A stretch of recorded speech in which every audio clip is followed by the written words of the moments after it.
Quem sou eu? Alguma vez você já se fez essa pergunta? Quando eu era adolescente, eu amava falar sobre quem eu era. Eu gostava de falar sobre os meus pontos fortes, os meus pontos fracos. Eu gostava de imaginar o que eu ia viver no futuro. Só que teve um ponto crucial na minha vida em que algumas pessoas me compararam com uma certa pessoa. E ao invés de elaborar isso, sem trazer aquela comparação que pertencia àquelas pessoas e não a mim, eu trouxe aquilo pro lado pessoal e todo esse processo me levou à perda da minha identidade. E eu só descobri isso anos depois, quando eu já tinha tomado decisões assim muito ruins, que não eram condizentes com quem Deus tinha me chamado para ser. Né? Eu levei alguns anos me dedicando em aprimorar o meu caráter, porque eu pensava assim, cara, não tenho dinheiro, o caráter ninguém vai me tirar. Então eu me dedicava muito em ser a melhor pessoa que eu poderia ser. Só que a partir do momento em que eu deixei pessoas ditarem quem eu era, e eu não fiz isso de forma consciente, sabe? Eu simplesmente correspondi a algumas exigências que tais pessoas faziam, que não tinham nada a ver com o meu jeito, com quem eu era, com a forma como eu lidava. A partir desse momento eu comecei a me perder. E sei lá, eu descobri 10 anos depois. Isso me atrapalhou muito porque eu deixei de acessar alguns lugares importantes que Deus tinha reservado para mim. E pode ser que você esteja passando por isso. A boa notícia é que em Jesus nós podemos todas as coisas. E que não adianta a gente planejar um futuro lindo na nossa cabeça, sendo que as nossas ações, elas não correspondem ao que Deus tem para nós. E eu gosto de fazer uma oração que é o seguinte, eu falo, Senhor, me torna a mulher que o Senhor sonhou que eu fosse. E eu te convido a fazer essa oração também, sabe? Porque nós estamos vivendo um tempo em que as pessoas estão perdidas na identidade delas. Eu não vou mentir para vocês. Embora Jesus tenha uma vida abundante reservada para mim e para você, nós vamos passar por muitos testes, tentações, por muitas situações que vão avaliar e testar se a gente é íntegro naquilo que a gente diz que a gente é, né? Então, nós precisamos estar conscientes e convictos de quem nós somos em Deus. E o meu convite é para você fazer esse movimento de olhar para Deus e olhar para dentro de si, para descobrir seus pontos fortes e seus pontos fracos, né? Aquilo que é forte, use a seu favor, use para a glória de Deus. E aquilo que é fraco, entregue aos pés de Jesus e faça tudo o que você puder fazer da melhor maneira possível, que estiver ao seu alcance, para melhorar.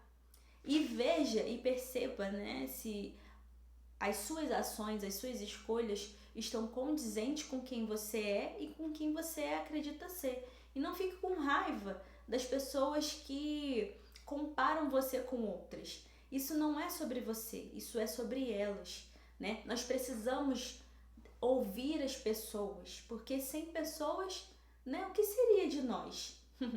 Mas nós não podemos dar ao outro o poder de determinar nossa identidade.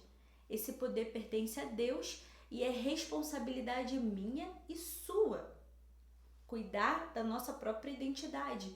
Então, se você se sente perdido, entregue a sua vida a Jesus e peça a Ele os direcionamentos para que você possa ter a sua identidade restaurada.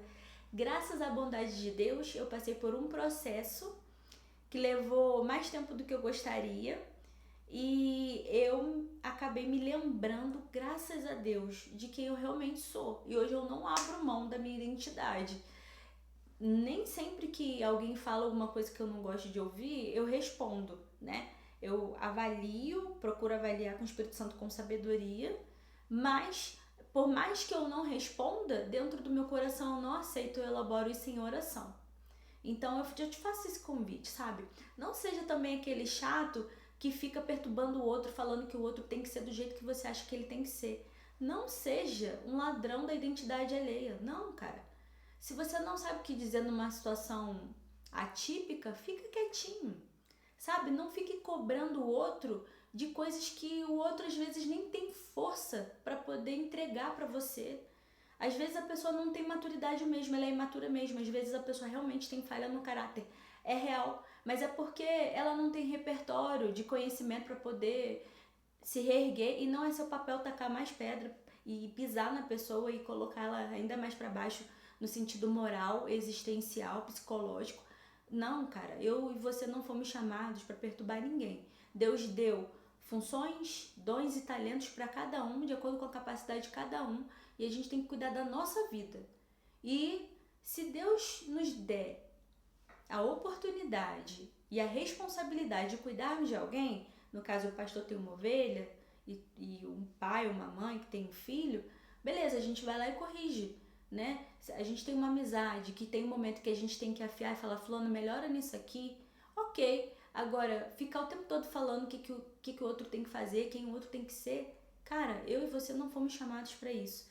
E eu vou encerrar com o capítulo da Bíblia que eu mais amo, o segundo, né? Ai, sei lá, tá empatado.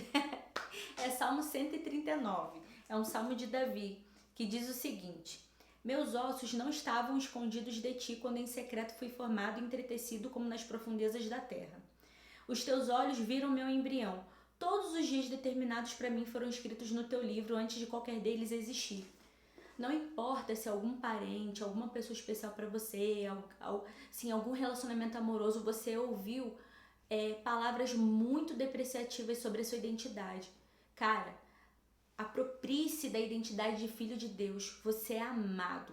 Você foi chamado pelo Senhor para ser geração eleita.